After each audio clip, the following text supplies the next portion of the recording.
야, 반갑습니다. 우리 옆에 있는 분들 같이 인사하겠습니다. 감사하며 삽시다. 예. 예, 오늘 추수감사절이네요. 예.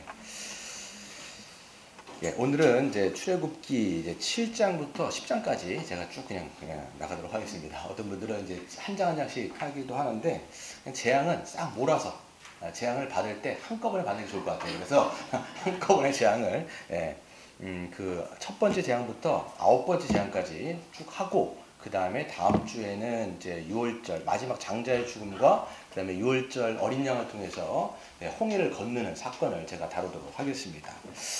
그래서 보시면 이제 앞에 문맥을 좀 잠깐 제가 요약을 해드리면요. 하나님이 이제 모세를 부르셨죠. 모세를 부른 다음에 그 부름받은 모세에게 바로에게 갈 것을 요구하셨습니다. 그러니까 소명과 사명은 동시에 동전의 양면 같은 거예요. 그래서 하나님이 부르셨을 때 또 하나님의 그 사명을 감당케 하십니다. 근데 모세는요 40년 동안 이제 뭐 양만 치다 보니까 사실 그 안에 있는 그런 담대함이라든지 그런 뭐 자신감이라든지 이게 다 없어졌어요. 그러다 보니까 안 간다라는 것을 반복적으로 이야기합니다. 그래서 하나님 앞에 계속 핑계를 대죠. 첫 번째 핑계가 뭐였냐면 어차피 이스라엘 백성들한테 가봤자 그 사람들이 나를 안 믿을 거다.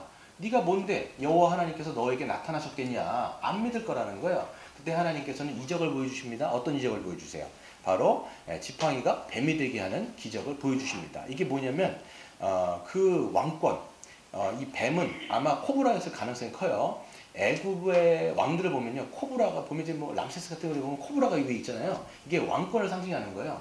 근데 그게 이제 지팡이가 뱀이 되어지고 또 그거를 모세가 손으로 짚는 거를 통해서 결국은 하나님께서 그 애굽의 왕권을 무너뜨리시고 그들을 건져내실 것을 보여주시는 이적이었습니다. 또 두 번째 하나는 뭐였냐면 이제 그 손을 안에다 넣어보라는 거예요.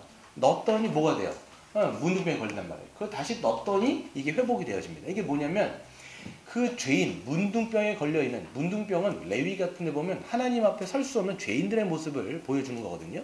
근데 그런 너희를 하나님께서는 다시 회복시켜서 내 백성, 이스라엘, 내 민족으로 회복시킬 것이다 라는 것들을 상징적으로 보여주시는 그런 이적을 두 번째로 보여주십니다. 근데 이제 핑계할 게 없잖아요. 이적까지 보여주셨으니까. 그럼 가면 되는데 모세는 못 가요. 뭐라고 얘기했냐면 저는 말을 못해요. 입이 뻣뻣합니다. 입이 둔한 자예요. 그냥 자기는 말을 못한다라는 거예요. 그러니까 하나님께서 뭐라고 말씀하시냐면 어차피 내가 너에게 할 말을 다 가르쳐 줄 테니까 걱정하지 말고 가라. 그런데 가야 되잖아요. 근데 더 안 가요. 그랬을 때 하나님께서 그때 한번 뚜껑 확 한번 열리신 다음에 노를 한번 바라시죠. 형 아론이 있지 않냐? 네 형 아론 말 잘하는 거 내가 아니까 형이 지금 40년 만에 너를 만나러 지금 오고 있으니까 그를 만나면 내가 그 아론을 너의 대언자로 삼아가지고 그를 통해서 내가 말을 다 하게 할 테니까 너는 그냥 가기만 해라 라고 얘기하시고 그래서 결국은 이제 모세와 아론이 40년 만에 형제가 상봉을 한 다음에 이스라엘 장로들을 불렀어요. 그리고 이스라엘 장로들에게 그동안 있었던 하나님의 역사들을 쭉 이야기를 합니다. 그리고 그 이적까지 보여줍니다. 그랬을 때 이스라엘 백성들의 장로들이 믿음에 하나님 앞에 엎드려 경배하고 하나님을 찬양하였다라고 하는 것이 이제 4장 말미에 나옵니다. 그 다음에 이제 5장을 이야기해보면 뭐냐면 이제 갔어요. 가가지고 이스라엘 장로, 그 다음 모세, 아론 싹 같이 가고 바로에게 뭘 얘기했냐면 5장 1절을 보시면 얘기하는 거죠. 그 후에 모세와 아론이 바로에게 가서 이르되 이스라엘 하나님 여호와께서 이렇게 말씀하시기를 내 백성을 보내라. 그러면 그들이 광야에서 내 앞에 절기를 지킬 것이라 하셨나이다. 얘기하는 거예요. 그러니까 430년 동안 그렇게 종살했던 그 민족을 너희들의 노예들을 보내라는 거예요. 하나님의 백성이니까 보내라. 얘기하는 거예요. 그럼 바로가 뭐라고 얘기하겠어요? 알았다. 이렇게 얘기를 안 한단 말이죠. 바로가 뭐라고 얘기하냐면 여호와가 뭔데? 이렇게 얘기하는 거예요. 여호와가 누군데? 왜냐하면 이 애굽이라고 하는 이 사회는요, 애굽이라고 하는 이 민족은 워낙 다신 문화예요. 워낙 신들이 많아요. 나중에 보시면 알겠지만 무슨 신을 다 섬기는 거예요. 개구리도 섬기고 뭐도 섬기고 뭐 소도 섬기고 막 이러는 거예요. 그러니까 수많은 신들 중에 여호와도 하나의 뭔 신이냐 이렇게 물어보는 거예요. 여호와가 뭔데 나더러. 이 당시 바로는요, 그 당시 파라오거든요. 파라오는 어떤 거냐면 정치적으로도 왕일 뿐만 아니라 종교적으로도 이 왕과 같은 신과 같은 역할을 했던 게 이 파라오입니다. 그러니까 이제 뭔데 이렇게 이야기하면서 여호와가 뭔데 나에게 그렇게 그 백성들을 보내라고 하느냐? 안 된다라고 딱 잘라서 거절합니다. 그러니까 모세가 얘기하죠. 당신이 만약에 이것을 거절하면 하나님께서는 재앙으로 치실 거니까 알아서 하라 이렇게 얘기하죠. 그러니까 이제 바로가 겁을 먹는 게 아니라 뭐라고 얘기하냐면 니들이 지금 배가 부르고 지금 게을러서 할 일이 없어갖고 저런 헛소리를 삑삑 해대는구나 라고 하면서 그들에게 했던 그 노역을 굉장히 강화를 시킵니다.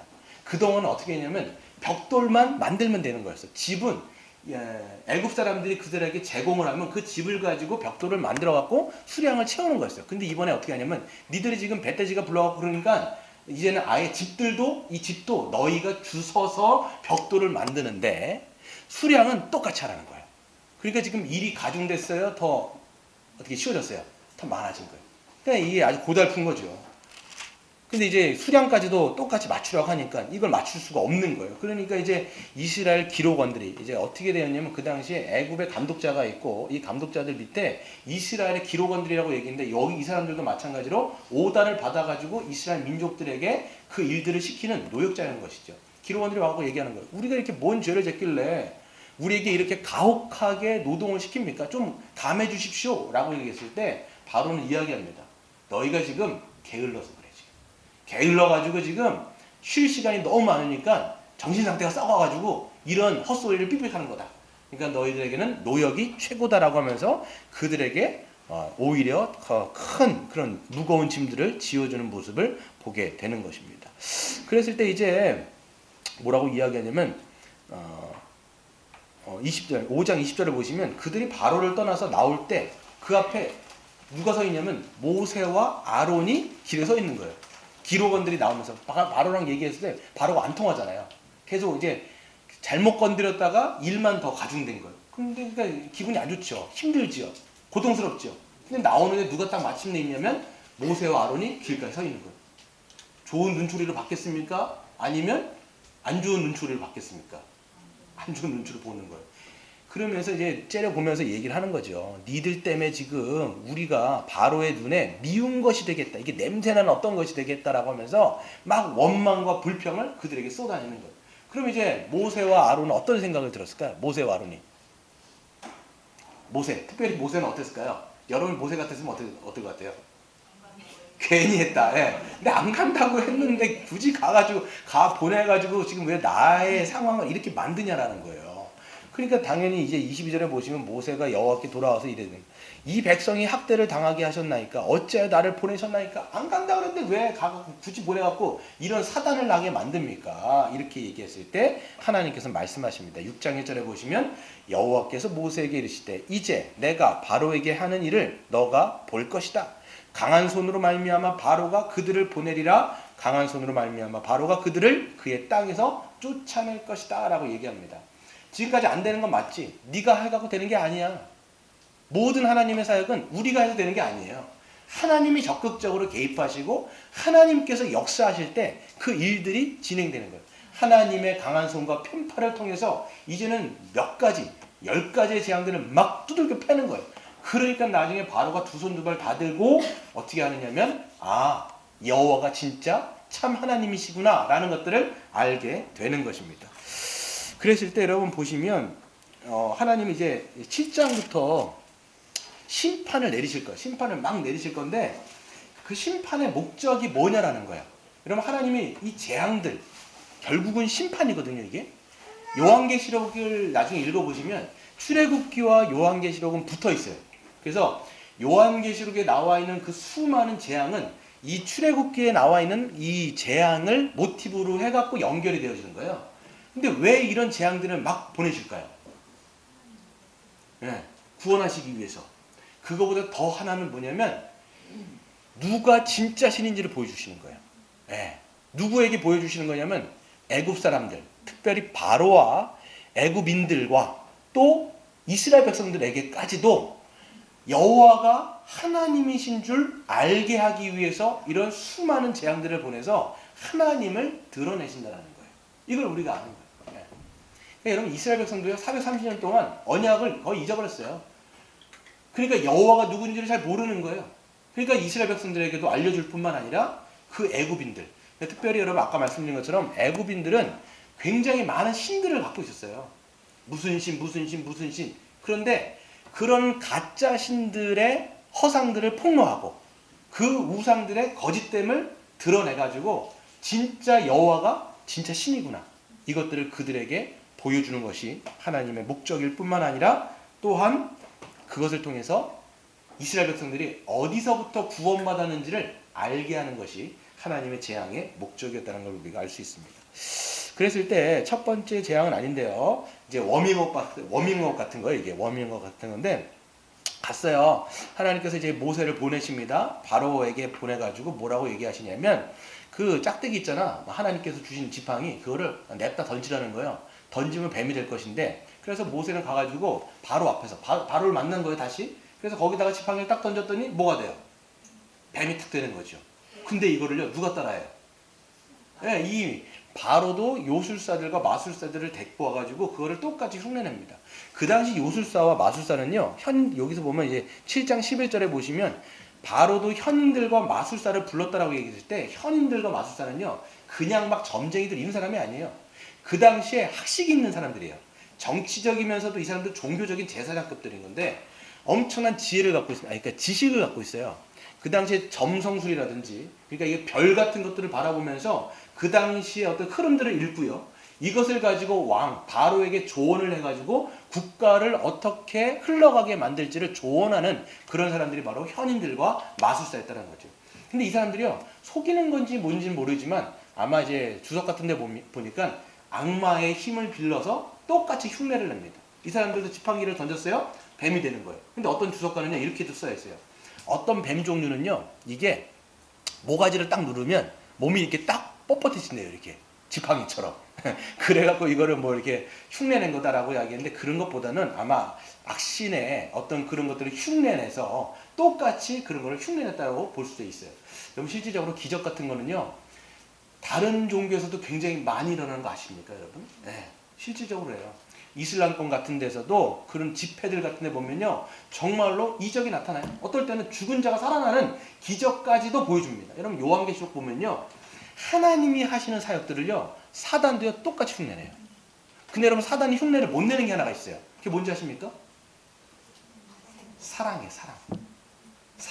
사랑은 절대 흉내를 못 내요.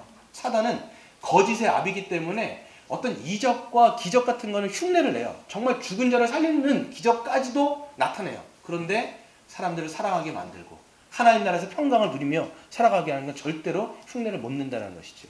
여기서 똑같이 흉내를 내는데 결국 어떻게 하냐면 아론의 지팡이가 사실 모세의 지팡이인데요. 이 아론의 지팡이가 그 요술사들의 지팡이를 삼켜버립니다. 이건 뭘 얘기하는 거냐면 결국은 하나님의 그 강한 손과 편팔이 이 애굽을 결국은 집어삼킬 거라는 거예요. 하나님이 승리하시고 이들은 패배하게 될 거라는 것들을 보여주는 사건이죠. 그런데 바로가 마음을 어떻게 먹어요? 더 강팍하게 먹습니다. 그래서 13절에 보시면 바로의 마음이 완악하여 그 말을 듣지 않고 여호와의 말씀과 똑같이 그렇게 되는 것입니다.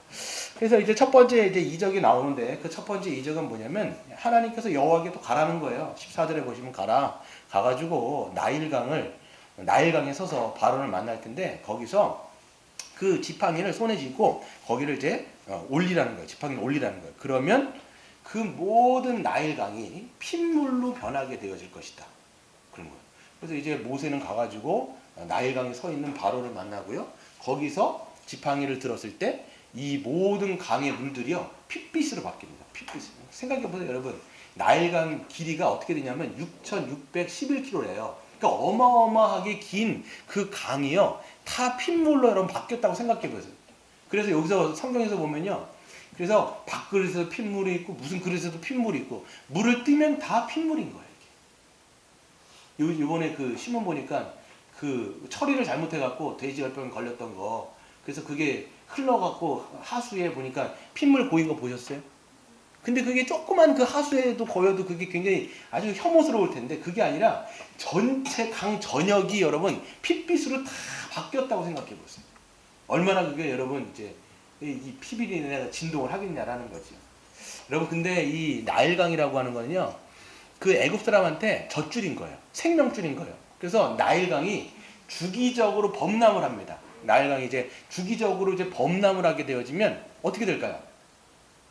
범람을 할 때마다 그 거기에 했던 그 흙들이 그 굉장히 자양분이 많은 흙들이 이 땅에 이제 넘쳐 올라 이게 땅에 확 덮이는 거예요. 그러면 어떻게 돼요? 땅이 굉장히 질이 좋아지는 거죠. 그러면서 비옥하게 되어지는 모습들이 이제 애굽 사람들한테는 이 나일강을 거의 신처럼 섬기는 거예요. 그래서 무슨 신이 나일강 안에 굉장히 많습니다. 근데 그것을 하나님이 치신 거예요. 그들은 생명줄이라고 생각하고 우리에게 풍요와 번영을 준다라고 생각하는 그 강을 하나님이 치시면서 하나님이 누구신지를 보여주시는 거예요, 지금. 근데 이것도요, 주석가들은요, 자꾸만 하나님의 기적을 안 보려고 얘기해요. 안 보려고. 이거를 자꾸만 초자연적 기적이 아니라 자연 현상으로 이걸 설명하려고 하는 흐름들이 학계에는 굉장히 많습니다. 그래서 뭐라고 설명하냐면 이건 피가 아니다. 피가 아니라 때로는 한 번씩 토사물들이 엄청나게 많이 있으면 그게 피는 아닌데 핏빛으로 보인다는 거예요. 혹은 이제 무슨 이제 박테리아 균 같은 것들이 이제 이 안에 들어오면 이 물들이 핏빛같이 변하는, 핏빛같이 보이는 그런 현상이지 이건 하나님의 초자연적인 현상은 아니다라고 얘기하는 거예요. 이게 누가 그렇게 얘기하는 거냐면 자유주의 신학자들이 그렇게 얘기해요. 그래서 결국은 나중에 잠깐만 하나님의 초월적인 기적을 없애려는 게 이게 현상인데 나중에 그렇다 보면 어떻게 될까요? 예수님 나중에 신약으로 넘으면요 그런 분들이 예수님의 신약으로 넘으면 예수님이 했던 모든 기적과 이적을 어떻게 하려고 할까요? 부정하려고 하는 거예요. 예수님이 물 위로 막 걷잖아요. 그거 다 아니야. 착각한 거예요. 착시 현상이잖아요. 이게 뭐 이렇게 막 이렇게 돌다가 딱 보면 막 착시 현상. 이게 올라가가지고 마치 이게 물 위에 걷는 것처럼 보이는 그런 착시 현상이지. 그건 기적이 아니야. 라고 하는 흐름들인데 아니에요. 실질적으로 이건 다 하나님의 기적이고 이적입니다. 그걸 우리가 어떻게 할 수 있냐면 나중에 요술사들도 흉내를 내는데 어떤 건데 흉내를 나중에 못 내요. 그리고 어떻게 하냐면 바로가 막 사람들한테 야 빨리 이거 좀 어떻게 좀 이 재앙 좀 이것 좀 끝장 좀 내달라. 네가 빨리 여호와 하나님께 간구해가지고 이걸 파리를 좀 떠나게 하든지 빨리 해라. 그렇게 하면요 그 모세가 하나님 앞에 기도하자마자 바로 어떻게 돼요? 이 재앙이 물러가게 되는 거예요. 근데 이게 그 하나님이 이 모든 기적들을 베풀어 주신다라는 것을 성경은 계속 얘기하는 거예요. 이것을 통해서 드러나는 게 뭘까요? 하나님이 누구냐라는 거예요. 하나님이 진짜 신이라는 거예요. 번영과 부요를 주시는 것은 누구라는 거예요? 하나님이라는 거예요. 이걸 지금 보여주는 것이죠. 그래서 하나님이 이 첫 번째 재앙에서 드러내신 거죠. 그들의 젖줄을 치시고 그들의 생명줄을 치시면서 그것이 너희들에게 번영을 주는 그런 참된 하나님이 아니라 내가 진짜 하나님이다라는 것들을 애굽인들에게 그리고 이스라엘 백성들에게 보여주십니다.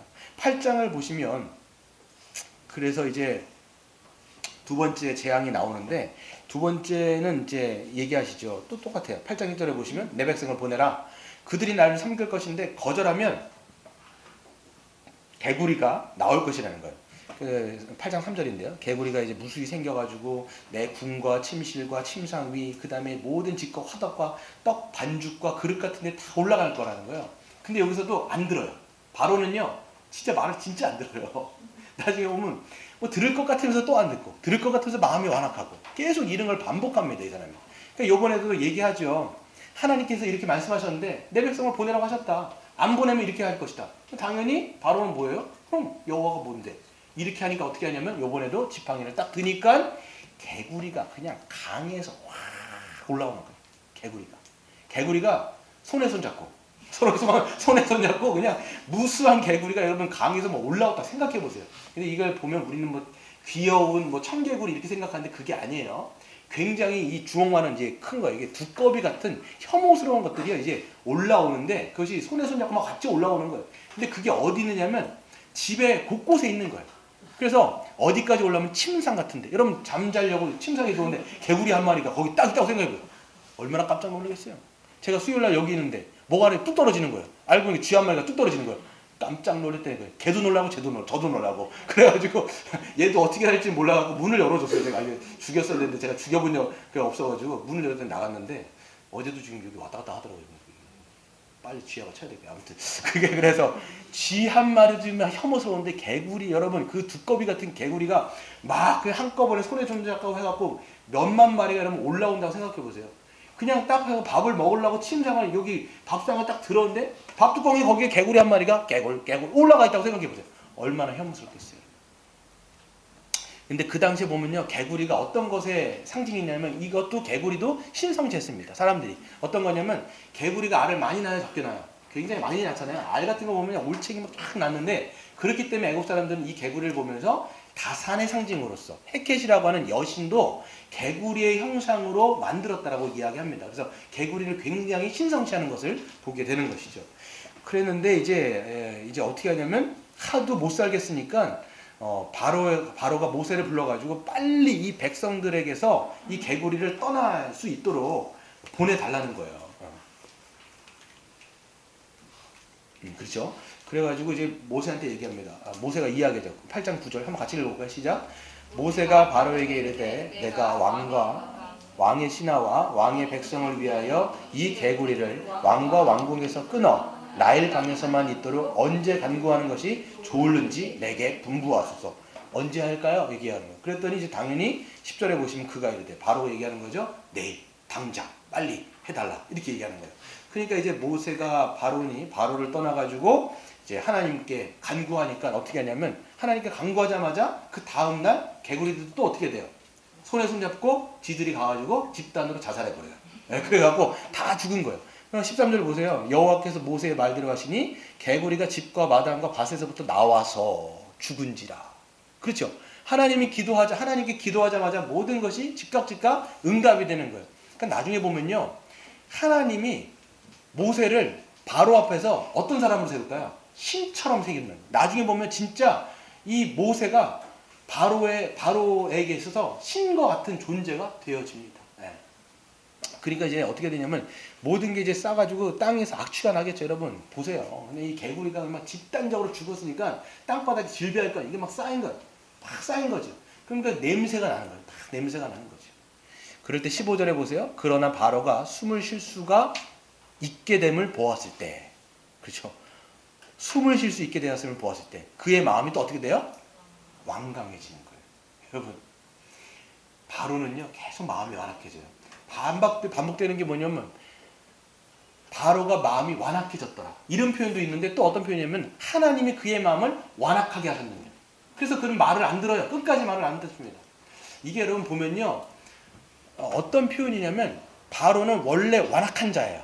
완악한 자인데 하나님께서 그것을 내버려 두시는 거예요. 계속 완악하게 하시려고. 근데 바로는요 언제 좀 철이 들려고, 그러니까 하나님의 말을 들려고 하면 이 일들이 해결되어지는 것을 보면 다시 마음이 완악해집니다. 여러분 우리를 생각해 보세요. 여러분 잘 생각해 보세요. 우리가 어떤 존재예요? 우리도 보면 막 마음이 완악해지는 거예요. 계속 하나님 앞에. 하나님이 그러니까 뭔 일이 조금 잘 되는 것 같으면 다시 또 그러고 하나님 좀 제발 좀 이것 좀 해주세요. 만약에 하나님 해줬어요. 그러면 여러분 어떻게 하세요?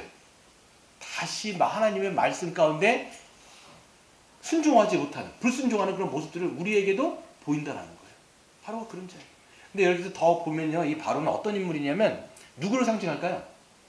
영적으로 우리가 해석하면 바로는 누굴 얘기할까요? 사탄이에요. 사탄. 결국은 하나님의 백성들을 꽉 자기의 그 손아귀 가운데 놓지 않으려고 끝까지 바둥바둥하는 사람이, 바둥바둥하는 게 뭐냐면 이 바로인 거. 즉 사탄이 그렇게 하나님의 백성들을 놓지 않고 붙들고 있는 것을 보여주는 것입니다. 그렇죠. 그래서 이번에는 보게 되어지면 이제 세 번째 재앙인데요. 그게 어떤 재앙입니까? 바로 이 재앙입니다. 그래서 하나님께서 또 모세에게 말씀하십니다. 16절에 보시면 지팡이를 들어서 땅에 티끌을 치라는 거예요. 땅에 있는 먼지를 치라는 거예요. 그래서 지팡이로 먼지를 탁 치니까 어떻게 돼요? 여러분, 땅에 여러분 먼지가 얼마나 많을까요? 수많은 여러분 먼지들. 그게 다 어떻게 돼요? 이로 바뀌어요. 이. 여기서 이라고 얘기했을 때 이가 주석가들은 얘기할 때 번역본도가 돼 있어요. 모기라고 표현하는 사람들 있어요. 모기. 그래서 이제 사람들을 쏘거나, 이게 그냥 모기가 아니라 이 땅에 있는 먼지들이 다 이가 됐으니까 얼마나 수많은 것들이 사람 날라다니게 사람들을 쏘고 뭐 그런 거죠. 어떤 사람이 이걸 또 찐득이라고 번역했습니다. 그래서 여러분 수많은 여러분 그 먼지 같은 것들이 이게 여러분 몸에 막 달라붙어가지고 피를 막 빨아 먹는다고 생각을 해보세요. 좋을까요? 싫을까요? 네. 근데 여기서 보면요, 제사장 같은 경우는요, 항상 이 애굽의 제사장들은 자기가 이제 여기서 신 앞에 종교적인 의식을 하기 위해서 털을 다 밀었다고 해요. 예, 이런 것들이 더럽히지 않아요. 그런데 그 요술사와 그런 마술사들에게도 이들이 막 달라붙어가지고 신들 앞에 제사를 드릴 수 없을 정도로 그들을 쳐버린 거예요. 이게 하나님의 심판이 세 번째 심판이 되는 거죠. 근데 이번에도 19절을 한번 읽어보시면 18절을 한번 읽어보세요. 시작. 요술사들도 자기 요술로 그같이 행하여 이를 생기게 하려 하였으나 못하였고 이가 사람과 가축에게 생긴지라 못하는 거예요. 따라 하려니까 이번에는 못합니다. 그래서 요술사가 바로에게 말하되 이는 하나님의 권능이다. 이거는 신이 하신 거다. 이걸 우리가 따라 할 수가 없다. 라고 하면서 다시 한번 여호와가 누구신지를 드러내고 그들도 여호와가 누군지를 알게 되어지는 거예요. 알았으면 하나님을 믿고 섬겨야 될 텐데 그게 아니라 어떻게 합니까? 다시 마음이 완악하여져서 그 백성들을 놓지 않는 그런 이 사탄의 이 집요함을 우리가 보게 되는 것이죠. 그럼 이번엔 어떻게 해야 돼요? 하나님이 또 어떻게 하셔야 돼요? 말을 안 들으니까. 하나님이 준비한 게 굉장히 많아요, 지금. 버라이어티하게 그 재앙들을 준비하셨기 때문에 바로가 지금 바로 마음을 돌리면요, 준비한 걸 다 쓰질 못해요. 그러니까 얘는 계속 마음이 강팍해져가지고 준비하신 것을 다 쓰셔야 되는 거예요. 그래서 이번에는 이제 네 번째 준비하신 게 파리예요, 파리.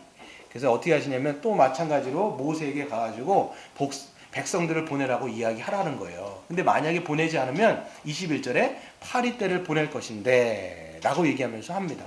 그런데 어떻게 하냐면 22절을 한번 읽어볼까요? 시작. 그날에 나는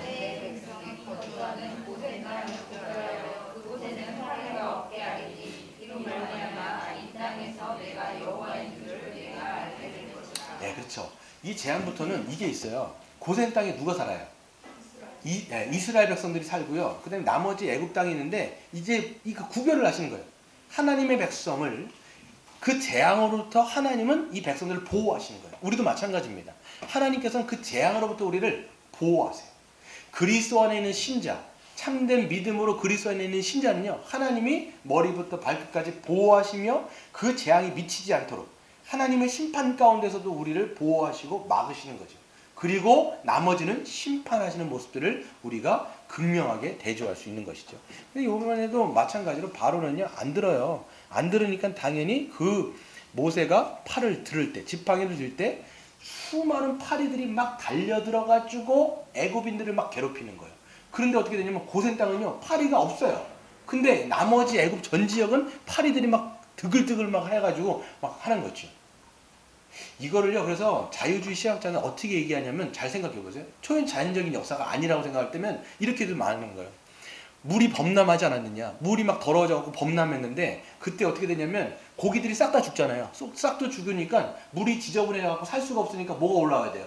개구리들이 올라와야 되고, 개구리들이 해갖고 집단적으로 자살하니까 거기서 썩어지니까 어떻게 돼요? 거기서 파리와 이들이 생겨가지고 이렇게 사람들 위에 올라간 거다. 이건 하나님의 기적은 아니다. 이렇게 자연현상으로 설명하려는 사람들도 있다라는 거예요. 근데 아닌 거죠. 보세요. 그래서 보시면 하나님께서 25절에서 보시면 바로가 이렇게 이야기합니다. 같이 읽어볼까요? 시작. 바로가 모세와 아론을 불러 이르되 너희는 가서 이 땅에서 너희 하나님께 제사를 드리라. 또 얘기해요. 여기서 지금 바로가 타협을 좀 하려고 그래요. 좀 들으려고 하는 거예요. 너무 안 되겠습니다. 너무 재앙이 심하니까 이제는 뭐라고 얘기합니까? 가서 하나님께 드려라. 근데 조건이 달렸죠. 뭐라고 달려요? 이 땅에서요. 이 땅에서. 하나님 뭐라고 하셨어요? 사흘길쯤 떨어져서 광야에 가서 하라는 건데 이 바로는요, 끝까지 안 올려는 거예요. 어떻게 해서든지 그 땅, 자기의 바운드리, 자기의 경계를 넘어가지 못하도록 만드는 게 이 바로인 거예요.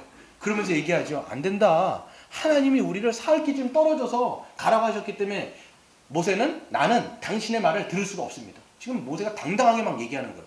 그러니까 바로가 이제는 약간 더 타협을 합니다. 뭐라고 얘기하냐면 28절 바로가 이르되 내가 너희를 보내리니 너희가 너희의 하나님 여호와께 광야에서 제사를 드릴 것이나 뭐라고 그래요?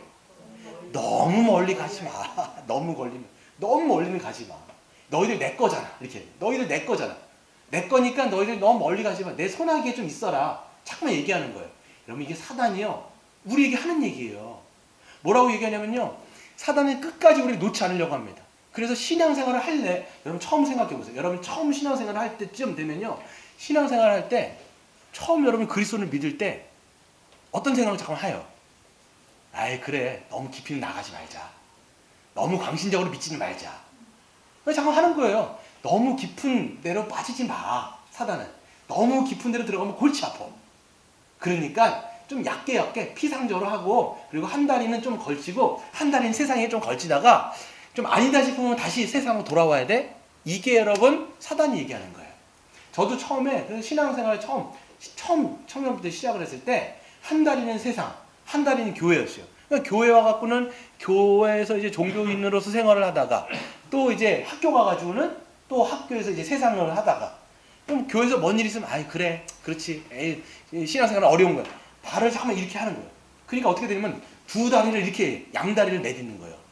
그럼 여러분 양다리를 그렇게 하면 어떻게 될까요? 찢어져요. 그래 찢어지는 거예요. 근데 사단은 자꾸 어떻게 하냐면 양다리 잠깐 걸치라는 거예요. 그래서 조금 하면 너무 멀리 가지 마. 깊게 들어가지 마. 하는 거예요 여러분. 그걸 믿지 마시길 바랍니다. 그러니까 이제 모세가 얘기하는데 또 이제 32절에 보시면 그때의 파리 재앙도요. 하나님께서 이제 다 이게 그치게 하셨을 때 바로는 32절에 보시면 그러나 바로가 이때에도 그의 마음을 완강하게 하여 그 백성을 보내지 아니하였더라. 여러분 완악한 게 여러분 진짜 여러분 신앙생활이 어려운 거예요. 마음이 완악해지는 건요. 너무 어려워요. 마음이 완악해지면 하나님께 순종할 마음이 안 생깁니다. 네. 그래서 여러분 우리의 마음을 항상 어떻게 하셔야 돼요? 성경은 뭐라고 얘기할까요? 마음을 완악하게 하라고 얘기해요? 아니에요. 네. 하나님께서는 우리의 마음을 항상 어린아이와 같이 이런 거예요. 어린아이와 같다라는 게 뭐냐면 이 하나님에 대해서 그 마음이 부드러운 거예요. 부드러운 마음. 부드러운 마음을 가지시는 여러분 되시길 바랍니다. 부드러운 마음이 있어야 하나님께 순종하는 거예요. 완악한 건 절대로 하나님 앞에 자기를 복종시킬 수 없는 거예요. 그래서 9장에 보시면 이제 9장 10장 두 개만 남았는데요. 빨리 좀 하도록 하겠습니다. 그래서 또 이야기합니다. 안 들어 쳐먹으니까 이제 하나님께서 어떻게 하시냐면 이제는 또 얘기하죠. 모세에게 가가지고 1절에 히브리의 하나님께서 내 백성을 보내라고 말씀하시고 그들이 나를 섬길 것이다 라고 얘기하는데 만약에 거절을 하면 이번에는 가축들을 칠 것이다 얘기합니다. 가축들을 치는데 가축들이 뭐가 있냐면 3절에 보시면 말, 나귀, 낙타, 소 이런 것들이 있는데 그런 가축들이 돌림병을 얻는다고 하는데 주석가들은 보니까 뭐 탄저병이라든지 뭐 이런 병들이 가축들에게 걸려가지고 픽픽 쓰러지는 거예요. 근데 이번에도 어떻게 하냐면 바로가 들어요 안 들어요? 당연히 들으면 하나님 아쉽죠? 왜냐면 또 준비한 게 많으시니까 이번에도 안 들어 쳐먹는 거예요. 그러니까 어떻게 하시냐면 이제는 가축을 치시는데 이 가축들이 픽픽 쓰러지는 거죠. 그 중에서도 뭐가 되냐면 소가 쓰러집니다. 이 당시 애굽인들에게 소라고 하는 것은요 굉장히 신성시하는 동물 중에 하나인 거예요. 그래서 아피스 황소라는 게 있는데 소가 너무 신성하다 보니까 이 사람들은요 이 아피스 황소에 그 상들이 있어요. 그래서 이 소가 죽으면 어떻게 하냐면 그냥 버리는 게 아니라 이것들 다 뭐죠? 염을 해가지고 염을 한 다음에 공동 묘지에 묻을 정도로 소를 신성시하는 거예요. 그러니까 애굽에 인해서 소는 굉장히 이제 신성한 동물이죠. 그랬으니까 여러분 이스라엘 백성도요 애굽의 문화에 젖어 있었던 거예요. 나중에 32장에 보시면 어떤 걸 만들어요? 하나님 앞에. 그래서 금송아지를 만든 거예요. 그게 봤던 거를 자기들이 여호와 하나님이다라고 왜곡하게 되는 거죠. 그 정도로 이제 이 사람들에게는 소가 신성시 되는데 이것도 하나님께서는 어떻게 하시냐면 치시는 거예요. 누가 진짜 신인지를 보여주시면서 하는 거죠. 그런데 이번에서도 마찬가지로 하나님께서는 이스라엘 백성들과 애굽을 구별하여 애굽에 있는 소들은 다 죽어나가는데 이스라엘에 있는 모든 가축들은 죽지 않는 거예요. 그랬을 때 5절에 보시면 여호와께서 기한을 정하실 때 여호와가 내일 이 땅에서 이 일을 행할 것이다 라고 말씀하시고 이것들을 감행하시죠. 그런데 또 이번에도 바로는 마음을 완강하게 하여서 백성들을 보내지 않게 됩니다. 그래서 6번째 재앙이 있습니다. 6번째 재앙이 있는데 이번에 어떻게 되냐면 하나님께서 모세에게 화덕에 있는 재를 두 움큼을 가져가는 거예요. 화덕이라고 하면 이제 불을 떼는 데인데 거기서 재를 두 움큼을 가져가라는 거예요. 그래서 그것을 바로 앞에서 확 휘어날리면 어떻게 되냐면 그것이 다 뭐가 돼요? 악성 종양이 되는 거예요. 여러분 해보세요. 이 두 움큼이 확 날리는데 바로 앞에서 그걸 날리는데 이 모든 것들이 그냥 다 종양이 되는 거예요. 그래서 사람들의 몸에 붙고 가축들의 몸에 붙어가지고 이것들이 다 어떤 그 뭐 바이러스 같은 걸 일으켜가지고 사람들 피부에 종양인데 악성 종양인 거예요. 그러니까 이런 데가 하는 거죠. 요술사들이요 바로 앞에 요술사들도 모세 앞에서 설 수 없을 정도로 막 간질간질한 거예요. 이가 붙었다가 진드기가 붙었다가 이번에는 악성 종양이 붙었다고 그냥 아마 바로의 살은요 너덜너덜 했을 것 같아요. 제가 보니까 그 정도로 지금 막 하는 거죠. 그랬을 때 그럼에도 불구하고 12절에 보시면 여호와께서 바로의 마음을 완악하게 하셨으므로 그들의 말을 듣지 아니하였으니 여호와께서 모세에게 말씀하신 것 같았더라 라고 얘기합니다. 그래서 이번에 7번째 재앙을 내리시는데 하나님께서 모세에게 말씀하십니다. 또 백성을 보내라고 말할 것인데 만약에 그들이 듣지 않는다면 이번에는 우박을 내릴 것이다 라고 이야기합니다. 우박을 내릴 것인데 어떤 우박이냐면 18절을 한번 읽어볼까요? 시작. 내일 이맘때쯤에 내가 보고 우박을 내리니 애굽 나라가 세워진 날부터 지금까지 그와 같은 일이 없었더라. 예, 그러니까 우박을 내릴 것인데 무거운 우박인 거예요. 그러니까 무거운 우박이라면 어떤 거예요? 애들 막 머리만한 우박이 막 떨어졌던 것 같아요. 그러니까 이번에도 이제 모세가 가가지고 바로한테 이야기했는데 바로가 안 들어 먹으니까 이번에도 마찬가지로 하나님의 말씀대로 그 기적을 일으키는데 우박이 막 떨어지는데 뭐라고 성경이 이야기하냐면 건국 이래로 애굽이 세워진 이래로 이와 같은 일은 한 번도 있었던 적이 없는 거죠. 그 우박이 막 내리는데 이게 막 떨어지는 거예요. 그런데 그때 어떤 일이 일어났냐면 바로의 신하들 중에서도 모세의 말을 들은 사람들은 어떻게 했을까요? 여러분이 만약에 이거를 믿었다라면 어떻게 했을 것 같아요? 그래 우박이 떨어지는구나. 여러분 어떻게 할 것 같아요? 피해야 돼요. 어떻게 피할까요? 어떻게 피하면 돼요? 집안에 들어가 있으면 되겠죠. 그러니까 가축들도 다 집안에다 들어가게 하는 거예요. 그게 여러분 20절이에요. 바로의 신하 중에서 여호와의 말씀을 두려워하는 자들은 그 종들과 가축을 집으로 피하여 들어하였으나 21절 여호와의 말씀을 마음에 두지 아니하는 자들 이게 문제예요. 하나님의 말씀을 마음에 두지 않는 사람들은 안 믿는 거예요. 안 믿으면 어떻게 해요? 그냥 아유 우박 내리겠어. 그러니까 그냥 바깥에다가 가축들도 내두고 다 자기들도 반일하다 가다가 뭐가 떨어지는 거야. 갑자기 애들 대가리만한 게 그냥 막 떨어지니까 이게 막 맞으니까 어떻게 돼요? 그 자리에서 즉사하는 거 그냥.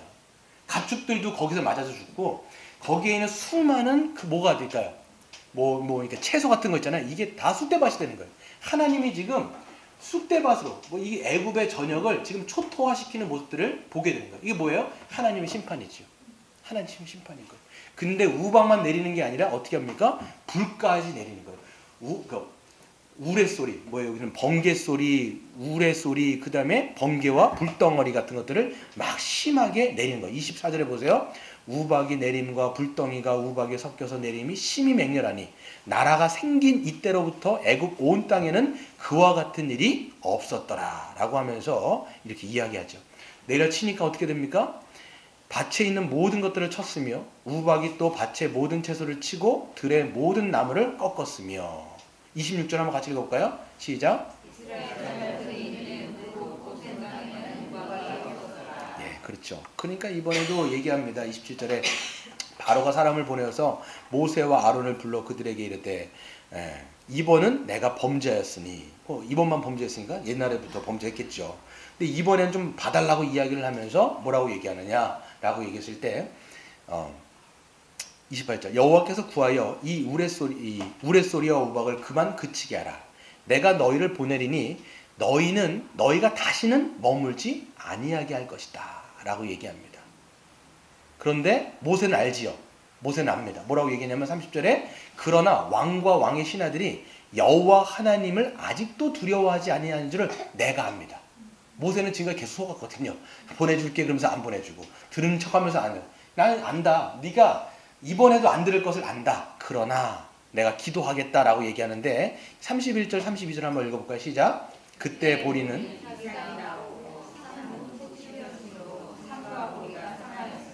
그러나 밀과 쌀보리는 자라지 아니한 거로 상하지 아니하였더라. 그렇죠. 이 얘기를 왜 할까요? 보리는 나와가지고 상했어요. 근데 쌀과 밀은 아직까지 나오지 않았기 때문에 상하지 않았어요. 이 얘기를 왜 할까요? 성경이 왜 할까요? 남은 것들은 이제 누가 대기하고 있어요? 다음 타자는 메뚜기예요. 그래서 이제는 우박으로 다 깨진 것들은, 남아있는 것들은 이제는 메뚜기를 보내서 하나님께서는 딱 다 이것들을 심판을 하시겠다라는 것들을 보여주기 때문에 이것들을 이야기하는 거죠. 그래서 8번째 재앙이 뭐냐면 바로 이제 메뚜기 재앙입니다. 남아있는 것들을 이제 메뚜기가 감당을 해줄 텐데, 보세요. 보시면 이제 마찬가지로 듣기를 거절하자 하나님께서 메뚜기를 보내십니다. 4절에 메뚜기를 경내에 들어가게 할 것인데, 그래서 5절에 보세요. 10장 5절이에요. 메뚜기가 지면을 덮어서 사람이 땅을 볼 수 없을 것이라. 메뚜기가 내게 남은 그것 곧 우박을 면하고 남은 것을 먹으며 너희를 위하여 들에서 자라나는 모든 나무를 먹을 것이며 라고 얘기하는 거예요. 남은 것들은 다 메뚜기가 먹어치울 것이라는 거예요. 근데 여기서도 보면 이제는 그 모세가 바로에게 얘기할 때 7절에 보세요. 바로의 신하들이 그에게 말하되, 그가 누굴까요? 바로를 얘기하는 거예요. 신하들이 이제 바로에게 막 얘기하는 겁니다. 뭐라고 얘기하냐면, 어느 때까지 이 사람이, 이 모세가 우리의 함정이 될 것입니까? 그 사람을 좀 보내서 그들의 하나님 여호와를 섬기게 하소서. 왕은 아직도 애굽이 망한 것을 알지 못합니까? 뭐라고 얘기하는 거예요? 그냥 좀 보내라는 거예요. 마음이 당신은 왜 이렇게 완악합니까? 그냥 보내가지고 이런 재앙을 좀 우리가 만나지 않게 해달라고 얘기합니다. 이때 모세가 아론을 불러갖고 이렇게 이야기합니다. 8절에 보시면 모세와 아론을 바로에게로 다시 데려오니 바로가 그들에게 이르되 가서 너희의 하나님 여호와를 섬기라. 그러면서 이야기하죠. 뭐라고 얘기해요? 갈자가 누구냐라고 얘기해요. 갈자가 누구냐. 그랬더니 모세가 얘기하죠. 남녀노소 다 가야 됩니다. 그리고 양과 염소까지 우리는 싹 다 데리고 갈 것입니다. 이렇게 얘기하니까 바로는 뭐라고 얘기해요? 아니다. 어린애들과 양과 염소는 내비두고 누구만 가라는 거예요? 장정만 가라는 거예요. 하나님의 뜻이에요? 하나님의 뜻이 아니에요? 하나님의 뜻이 아닌 거예요. 그러니까 모세는 그럴 수 없다라고 얘기하니까 바로는 또 마음이 강팍해져갖고 이 모세를 쫓아냅니다. 그렇게 되는 거죠. 그러면서 이제 하나님께서 모세를 통해서 메뚜기를 막 불러내시는데 어떻게 하냐면 동풍을 부르신 다음에 이 동풍 때문에 메뚜기가 막 오른 거예요. 온 땅을 뒤덮는데 눈을 뜰 수 없을 정도로 메뚜기 떼가 있는 거죠. 그럼 메뚜기 떼가 어떻게 했을까요? 남아있는 모든 푸른 초목들은요 다 먹어치우는 거예요. 그러니까 이것도 애굽이 건국된 이래로 이런 적이 한 번도 없었는데 이런 것들을 통해서 하나님의 심판을 보여주시는 거죠. 그러면서 마지막 재앙이 있는데요. 마지막 재앙이 아니라 9번째 재앙인데요. 9번째 재앙이 뭘까요? 네, 흑암 재앙을 이제 하는 겁니다. 흑암 재앙을 하는데요. 21절 한번 읽어보겠습니다. 시작.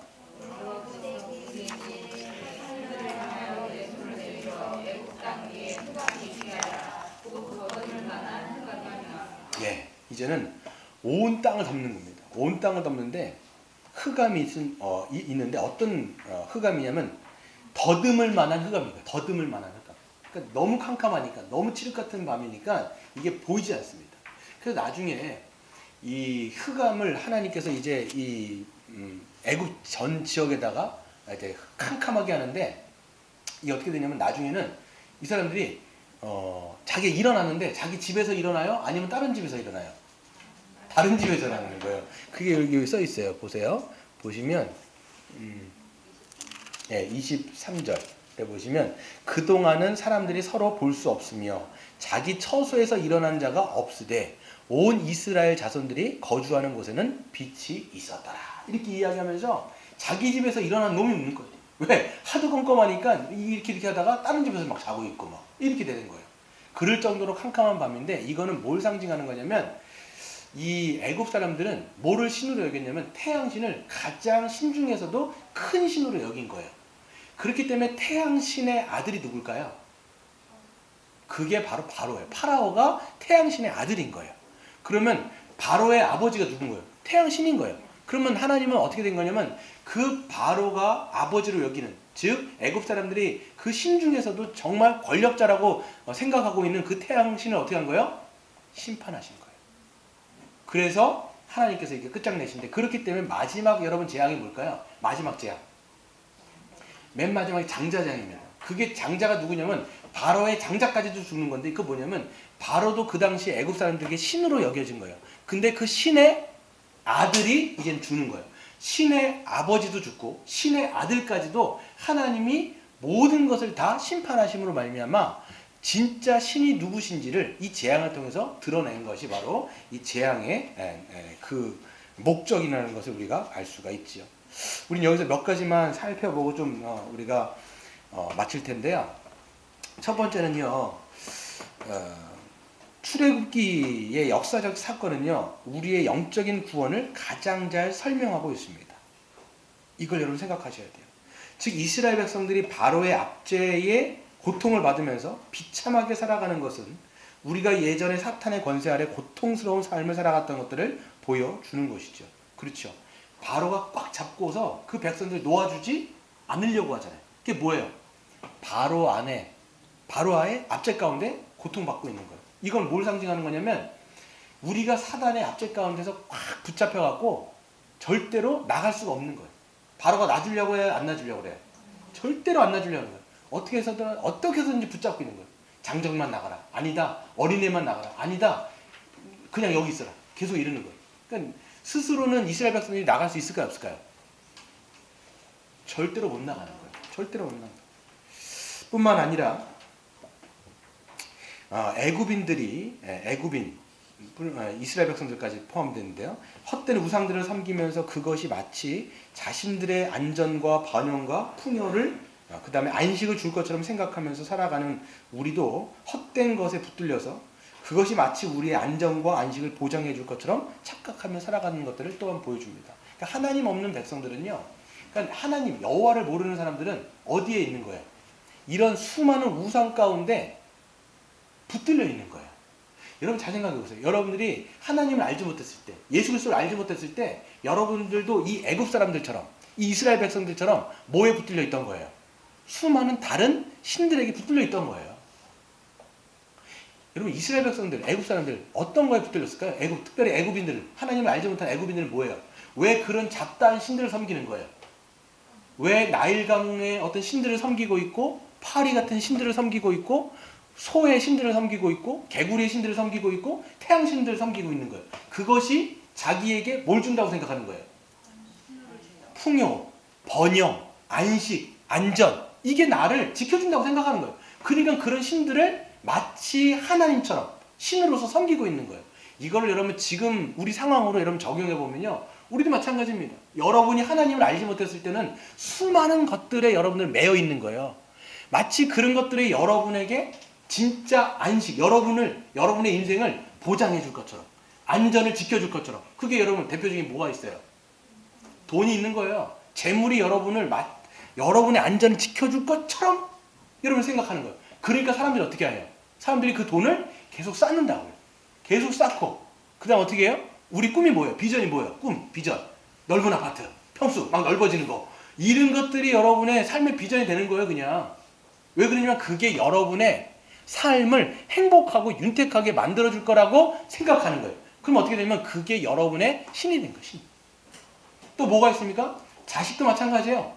여러분 자녀들을 왜 그렇게 교육을 시키고, 물론 교육을 시켜야 돼요. 뭐 어떤 교육들을 쫙 시켜야 되는데 그것 이상으로 막 아이들한테 막 퍼붓는 이유가 뭐예요? 넌 이거 해야 돼. 자기는 공부 못해놓고서 넌 사회학과 해야 돼. 자기 머리가 나쁜데. 애가 그렇게 그러니 여러분의 머리를 닮은 거예요. 저도 마찬가지고요. 이거는 애들을 탓할 게 아니라 여러분을 탓하셔야 돼요. 왜냐면 DNA가 그렇게 흘러간 거거든요. 근데 우리는 자꾸 애를 막 쥐잡듯 잡는 거예요. 그냥 막 쥐잡듯 잡는 거예요. 왜 그럴까요? 이 애를 왜 그렇게 키우려고 하는 거예요? 내가 못 이루는 거를 너는 좀 하라는 거예요. 그리고 나는 어차피 이제는 노후가 될 텐데 너는 나의 노후에 뭔 거예요? 보증수표인 거예요. 얘가 보증수표인 거예요. 얘가 잘 되면 누가 잘 되는 거예요? 내가 잘 되는 거예요. 그러니까 자식 자랑을 왜 하느냐? 그건 누구의 자랑이에요? 내 자랑인 거예요. 그래서 아이들을 그렇게 막 하는 거예요. 그렇게 막 하는 거예요. 다 그게 여러분 우리가 뭐에 지금 종속된 거예요. 예전 다 우리는 그런 거에 종속됐던 것이죠. 그리고 여러분 사람들의 쾌락 같은 것도 마찬가지입니다. 이 당시에는요 성인 거예요. 섹스 같은 거죠. 이게 자기에게 만족을 줄 거라고 생각하는 거예요. 여러분 그 당시 애굽의 문화 같은 데서요, 이 성이라는 게요 굉장히 좀 뭐 노골적이기도 하지만 그게 좀 지저분한 문화로 자리 잡았습니다. 지금도 마찬가지죠. 그게 우리에게 만족을 줄 거라고 생각하는 거예요. 그러니까 하나님이 주신 거 성은요 선물이에요. 부부간의 성관계는요 이건 굉장히 하나님께서 주신 선물이지만 그 부부간의 관계를 넘어버리면 그건 어떻게 되는 거예요? 하나님이 기뻐하시지 않고 하나님의 법을 어기는 거라는 거예요. 그럼에도 불구하고 사람들이 그걸 왜 자꾸만 그 바운드리를 넘어가면서까지도 그런 것들을 추구하려고 할까요? 그게 나를 행복하게 한다는 거예요. 그래서 어떤 그 락스타가요, 그 예수 믿기 전에 너무 많은 여자하고 잠자리를 하는 거예요. 나중에 예수 믿고 난 다음에 그 사람이 고백하는 게 뭐냐면 내가 정말 뭐에 씌었었다 이렇게 생각하는 거예요. 이 사람은 이렇게 마약을 하진 않았지만 술을 먹으면 그렇게 잠자리를 이 여자 저 여자를 계속 하는 거예요. 이게 자기에게 뭐가 있는 거냐? 기쁨인 거예요. 그 쾌락을 추구하면서 노래를 작곡하고 작사를 하면서 그렇게 하면 자기의 삶을 꾸려나가는 거죠. 그게 자기에게 뭐가 되는 거예요? 행복을 가져다 준다고 생각을 하는 거죠. 여러분, 근데 여러분 이스라엘 백성도 그렇고 애굽인들도 그렇고요. 여기서 구원받을 사람이 있어요, 없어요? 절대 없습니다. 이스라엘 백성들이요 스스로 나올 수가 있어요, 없어요? 절대 없는 거예요. 누구의 역사 아니면 나올 수 없어요. 하나님의 역사가 아니면 절대로 나올 수 없어요. 이거를 하나님이 지금 보여주시는 거예요, 지금. 그래서 이 출애굽기 역사는 뭘 잠깐 보여주는 거냐면 하나님이 어떤 방식으로 우리를 구원하셨는지를 보여주시는 거예요. 그리고 우리를 어떤 것으로부터 우리를 건져내셨는지도 보여주시는 거예요. 어떻게 하세요? 하나님이 간단하게 하세요? 아니면 수많은 것들을 이루어가시면서 결국 구원해내세요? 쉬웠을까요? 어려웠을까요? 물론 하나님께서 뭐 이적 베푸시는 거는 어려운 일은 아니시지만 그럼에도 여기서 보여주신 게 뭐냐면 하나님이 얼마나 신실하시며 하나님이 얼마나 전능하시며 우리를 끝까지 버리지 아니하시고 그 사단의 머리를 쪼개가지고 거기서 건져내시는지를 보여주는 거예요. 하나님께서 어떻게 하세요? 바로가 그렇게 막 쥐고 있는 것을요 하나님 어떻게 하신 거예요? 이거를 해가지고 그 손모가지를 그냥 꺾어가지고 거기 안에 있는 이스라엘 백성을 건져낸 거예요. 이게 여러분 우리의 구원 사건이에요. 하나님이 여러분 우리를요 이 사탄의 손 악에 있는 우리를 건져내시는데 어떻게 건져내신 거예요? 사단이 우리를 그냥 야 나가 이렇게 한 거예요? 안 한 거예요? 안 한 거죠. 하나님이 어떻게 하신 거냐면 이것 때문에 이 땅 가운데 누구를 보내셨느냐? 예수 그리스도를 이 땅 가운데 보내셔서 십자가에 달려 죽게 하시고 십자가에 죽었다는 건 뭐예요? 사단의 손 안에 들어가셨다는 거. 왜? 사단이 갖고 있는 것이 사망의 권세이기 때문에 그 사망의 권세 가운데 예수님도 들어가신 거예요. 근데 그분은요 어떻게 하셨어요? 생명으로 부활하심으로 말미암아 사망이 쥐고 있던 사단의 권세가 깨어진 거예요. 그래서 사단의 대가리가 어떻게 된 거예요? 쪼개지고 거기 안에 있는 사람들이 건짐을 받은 것이 뭐예요? 구원의 역사라는 거예요. 여러분 이것을 우리가 생각할 때 하나님은요 우리의 구원을 위해서 엄청나게 많은 일들을 행하셨다는 걸 여러분 기억하셔야 돼요. 우리가 감사한 건 여러분 감사한 건 뭐냐면 왜 우리가 추수감사절 하나님께서 우리에게 모든 걸 부어주신 거 감사한 건데 가장 감사의 제목은 뭐냐면 우리를 그 사단의 손에서 건져내서 우리를 이제는 하나님의 나라의 백성으로 삼아주신 것을 감사하셔야 돼요. 이게 우리가 이제는 그렇기 때문에 우린 누구의 통치를 받을까요? 하나님의 통치를 받는 거예요. 사단의 통치를 받는 자가 이제 아니라는 거예요. 그러니까 여러분 잘 생각하셔야 돼요. 종교적인 행동을 한다라고 그 사람이 하나님의 백성이 아니라는 거예요. 우리가 누구의 통치를 받는지가 정말 하나님의 백성이냐 하나님의 백성이 아니냐가 갈려지는 거예요. 하나님의 통치를 받는 사람은 어떻게 할까요? 하나님을 예배하기를 기뻐하고 하나님 앞에 감사하며 날마다 정말 주님을 위해서 우리의 삶을 드리려고 기뻐하는 것이 하나님의 통치를 받는 이 사람이 성도고 이 사람이 교회인 거예요. 그게 아니라 여러분 교회에 왔다 갔다 해도요 세상의 통치를 받으면 여전히 누구 안에 있는 거예요? 사단의 손 안에 있는 거예요. 사단의 손 안에 있는 사람들은 이게 없어요.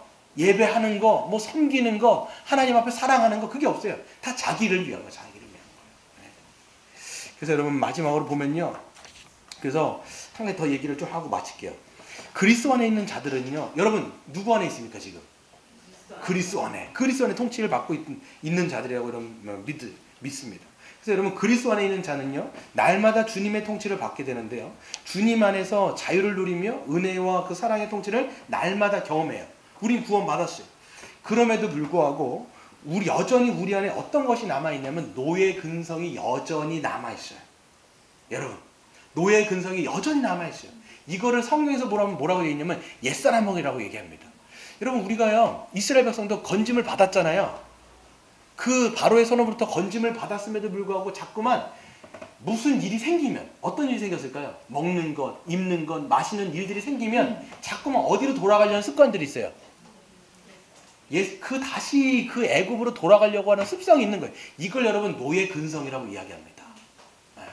우리도 마찬가지예요. 우리가 살아가다 보면 우리는 건짐을 받았는데 그럼에도 불구하고 예전에 붙들렸던 것들에 회귀하여서 살아가려는 경향들을 봅니다. 그때 매였던 것에 다시 매이는 경향이 있다는 거예요. 다시 그래서 문제가 생기면요. 누가 하나님인지를 잠깐 잊어버리는 거예요.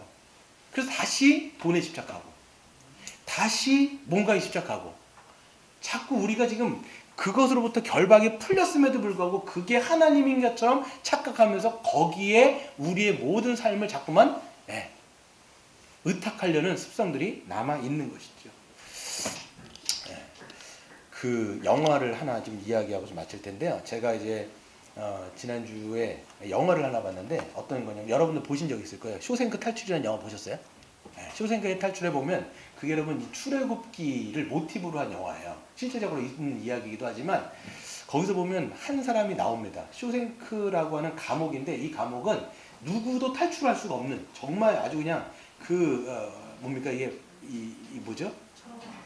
철벽 같은 감옥인 거예요. 근데 한 사람이 들어오는데 팀 로빈슨이라고 하는 사람인데 이게 앤디라고 하는 이름으로 이 앤디라는 사람이 아주 잘 나가는 은행가였다가 누명을 쓰고 이 사람이 감옥 안에 들어옵니다. 감옥 안에 들어가지고 사는데 이 사람은 감옥 안에서 그 죄수의 삶에 길들여지지 않는 거예요. 날마다 뭘 품고 사냐면 희망을 품고 살아요. 왜냐면 자기는 또 누명을 쓰고 들어왔다가 하기 때문에. 그러니까 이 사람은 길들여지지 않는 거예요.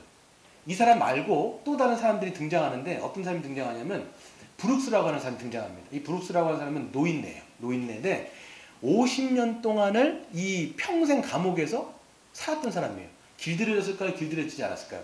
길들여진 거예요. 근데 이 사람이 50년 만에 가석방으로 세상에 나가게 돼요. 세상에 나가는데 이 사람이 잘 적응을 할까요? 적응을 못 할까요? 적응을 못 하는 거예요. 그래서 무슨 생각만 들면 다시 돌아가야 되는데 다시 범죄를 저지를까? 다시 범죄를 저질까? 그러면서도 다시 돌아가려고 하는 생각하는 거예요. 근데도 못 들어가니까 나중에 어떻게 했냐면 가석방된 사람들은 머무르는 집이 있나 봐요. 그래서 거기서 목을 매달고 거기서 자살을 합니다. 그래서 뭐라고 써있냐면 브룩스 워즈 힐, 브루스가 여기 있었다 라고 얘기하면서 삶을 마감을 하는 거예요. 그러니까 물리적인 감옥에서 탈출을 했음에도 불구하고 아직까지 자기는 마음의 감옥이 남아서 거기서 노예적 삶을 사는 거예요. 해방이 됐는데 자유가 있는데 그 자유를 누리지를 못하는 거예요. 그래서 자꾸만 옛삶을 그리워하는데 또 한 사람이 등장해요. 모건 프리만 알죠? 그 사람이 이제 했던 건데 그 사람의 역으로서 레드라고 하는 사람이 또 등장해요. 이 레드라는 사람은 누구랑 가장 친하냐면 그 희망을 갖고 사는 그 앤디라고 하는 사람하고 가장 친한 사람입니다. 근데 앤디가 맨날 무슨 얘기를 하면 레드는 좀 부정적인 얘기예요. 야, 감옥에서는 그렇게 하지 마. 그런 희망은 접어. 그냥 길들여져서 살아. 라고 하는 사람이 이 레드인 거예요. 근데 이 레드도 어떻게 되면 40년 만에 가석방이 돼요. 가석방이 돼갖고 세상으로 나가는데 이 사람도 적응을 못하는 거예요. 적응을 못하니까 무슨 일만 생기면 자꾸만 돌아가려는 이제 마음을 먹게 되는 거죠. 그래서 이 사람도 그 브룩스가 머물렀던 집을 딱 보니까 여기 보면 브룩스가 있었구나. 근데 결국 이 레드가 결심을 하나 해요. 어떤 결심을 하게 되냐면 앤디가 나중에 앤디 탈출하는 거 아세요? 앤디가 탈출하기 전에 이 함께 했던 약속을 했던 게 있어요. 어떤 약속을 하냐면 이 앤디가 뭐라고 얘기하냐면 당신이 만약에 가석방이 돼갖고 이 감옥을 나가게 되어지면 내가 얘기했던 그 약속 장소에 한번 와라. 거기에 내가 뭔가를 편지를 써놓을 테니까 그거를 읽고 내가 있는 그곳으로 와달라. 이렇게 얘기를 합니다. 근데 이제 그 앤디랑 약속했던 것을 생각을 하는 거예요. 그리고 나서 어떻게 하냐면 그 바운드리가 있는데 이 가석방된 사람들은요 그 나가지 못한 범위가 있나 봐요. 근데 결심을 해요. 그때 어떻게 하냐면 나가야 되겠다 라고 해가지고 그 범위를 넘어서 앤디와 약속했던 그 자리에 가게 됩니다. 거기서 이제 편지를 읽어보니까 거기에 앤디가 어디 있으니까 와라고 얘기를 하면서 거기서 이제 만나는 장면이 있는데 이런 거예요. 보시면 우리도 마찬가지예요. 물리적인 감옥이 있는데 물리적인 감옥에서 나와도 어디에 감옥이 매여 있어요? 마음의 감옥이 있는 거예요. 그것을 우리는 날마다 기억해야 돼요. 그래서 노예 근성이 날마다 우리 안에 작동합니다. 그래서 어떤 일만 생기면 하나님이 참된 하나님이 아니라 어떤 것이 마치 우리를 붙잡고 있는 것처럼 생각해서 그것을 의존하려고 하는 경향들이 있는데 그것이 아니라 오늘 말씀을 통해서 하나님을 우리가 참된 하나님으로 믿고 거기 안에 소망을 두시는 저와 여러분 되시길 주의 이름으로 축원드립니다.